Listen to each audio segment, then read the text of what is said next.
it going, everybody? Welcome back to Just Guitar Talk. Hope you're having a great week. This is an exciting episode. This is something I've been wanting to do for a little bit.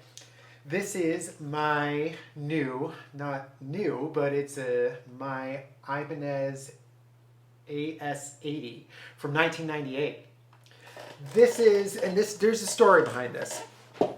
So when I was in high school, the first hollow body guitar that I got, and there wasn't many affordable hollow bodies going around in the late 90s, but the first one that I ever got was an Epiphone Supernova, and that was the Noel Gallagher signature guitar. I was a huge, and still remain, a ginormous Oasis fan.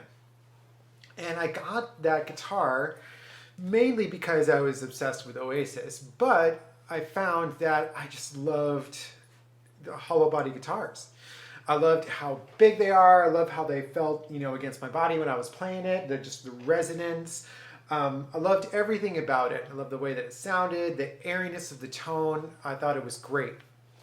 And I didn't hold on to that one. I think I traded that to get an Epiphone 56 gold top Les Paul because I loved the thick neck and the gold top paint and the P90 pickups.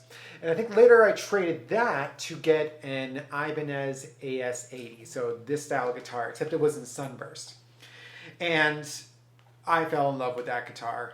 Of course I wanted a Gibson ES335, but was and still remains out of my price range. So I saw that Ibanez and it played even better than the Epiphone Supernova, and I loved it. And I grabbed it. It was like $700 at the time or something like that, and it was Sunburst. And I kept that guitar for years. That was my number one guitar forever. And every band I was playing with, it did everything. It did blues, it did funky stuff, it did, I could do hard rock. I played in my punk rock band for a long time and it just did everything. I loved it. It was so good. And I was in a band in the mid to late 2000s, and it was my last show with the band. We were loading up the van at the end of the show, and I had my Ibanez in a gig bag, not a hard shell case, and it was propped up in the van, and it was kind of like leaning, and the bass player's bass cabinet fell and hit it right here in the neck joint.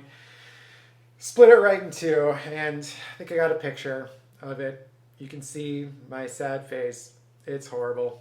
God, that was awful. And they stopped making those models. They made Ibanez Art Stars and Art Cores and all these other things, but every other one since then just kind of got further and away from what these were. And instead of more traditional ES style guitars, they started, having more flair to them and, for lack of a better word, getting more Ibanez-y.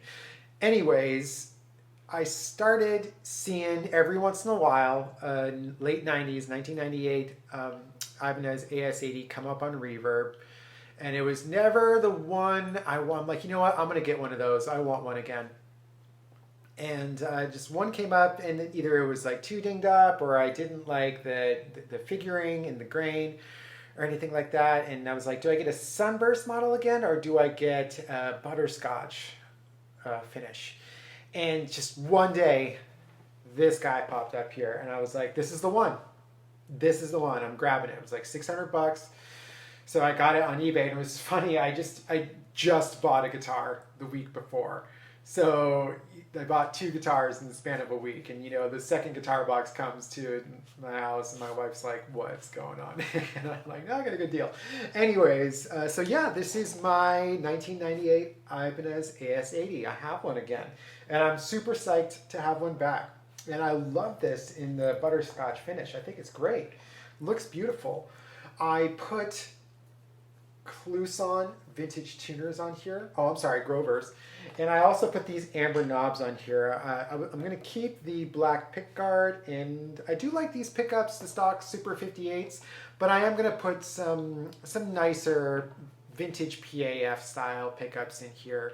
I'm thinking I might go for either Seymour Duncan's Seth Lovers or Seymour Duncan Custom Shop Antiquities.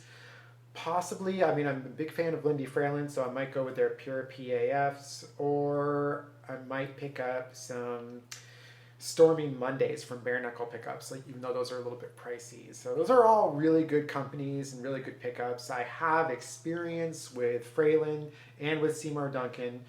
Really, with those brands I just mentioned, I don't think that, I'd be disappointed with any of those. But, just have to wait for the right ones to come along at a good price, like everything else. Anyways, so as you can see, it's very traditional kind of ES335 looking guitar here.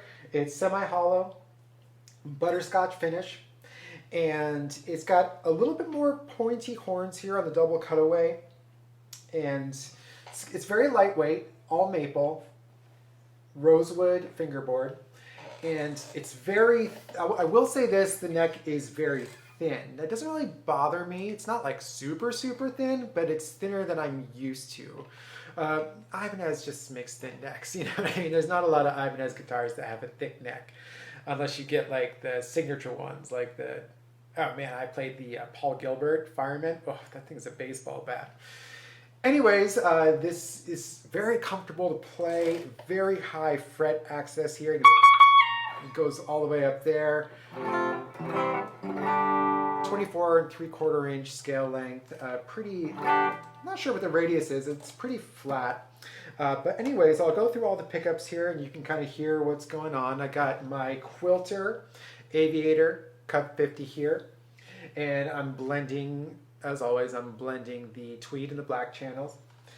And I got a little bit of a clean boost on here, and so let's hear what it sounds like.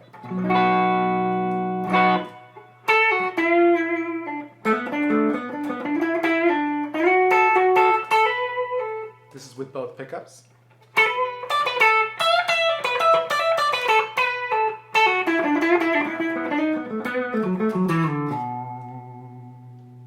Let's go to the neck pickup.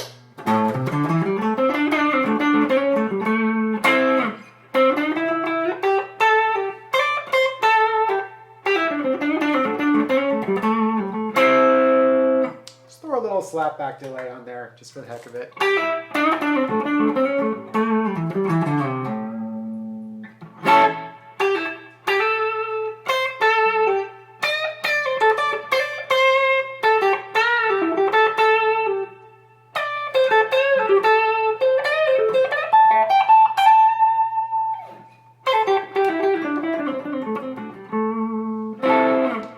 Go down to the bridge.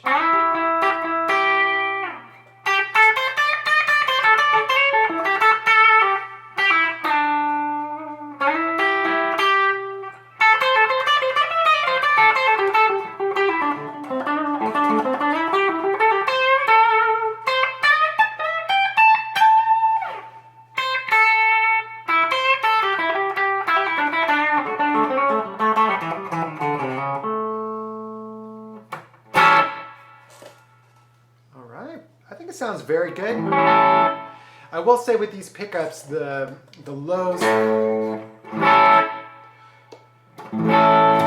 it's very boomy in the lows and very high pitched in the highs. So, I mean, this is an affordable guitar. It was $700 at the time. You can pick them up used for around between $600 and $700 now. I don't know if this would be considered a vintage guitar. Maybe. I don't know, 20-something years old? I don't know. But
Nice, warm, sustain.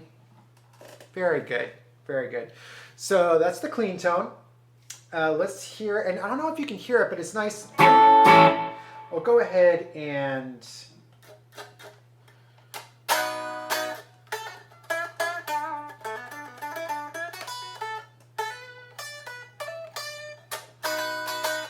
that's the, you know, it's very resonant. It's very loud when it's not turned, you know, plugged in. All right, so we've heard it with some clean. Now let's go ahead and throw a little bit of dirt on here. Just a very little bit of overdrive.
Sounds good. The neck pickup's very good. I'm impressed by these pickups. They're better sounding than I remember. I can remember, well, back in the late 90s, early 2000s, I don't think my ears were quite attuned to what, you know, quality gear sounded like.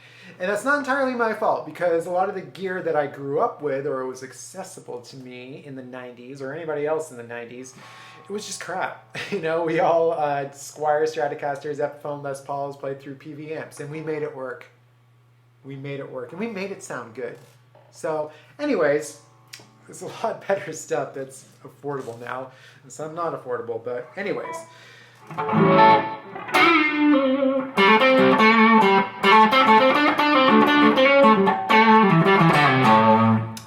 The tension with the strings, it's very snappy, very poppy, almost like a Strat or something with a bigger scale length.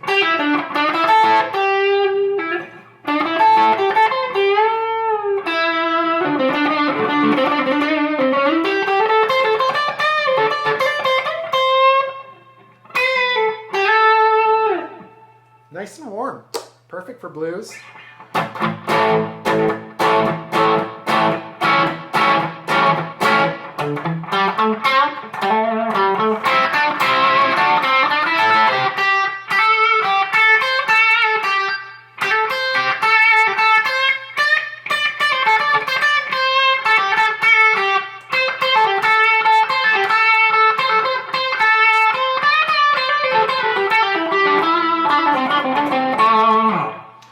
Let's turn up the drive a little bit, or a lot.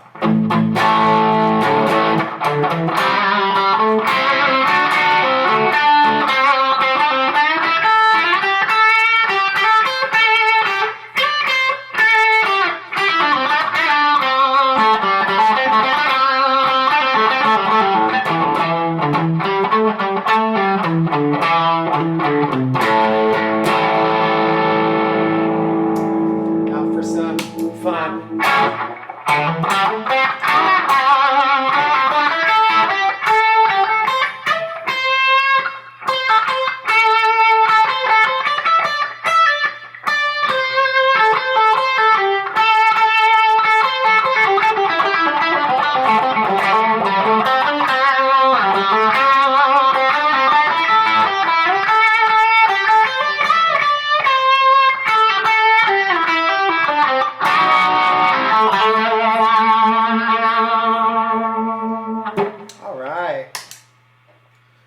That's fun. Back to a little.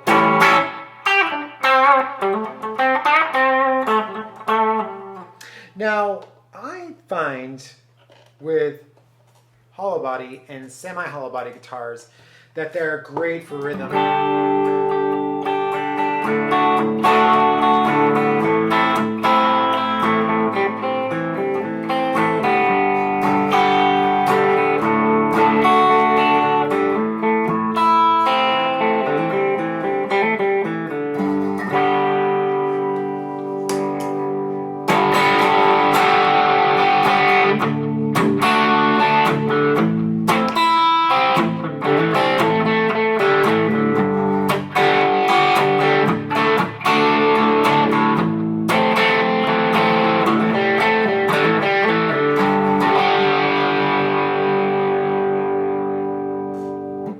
And this one is, in fact, good for rhythm.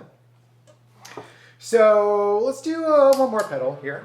I'll do a little bit more of a heavier thing on here. Well, not heavier, but just like a little, you know, more blues.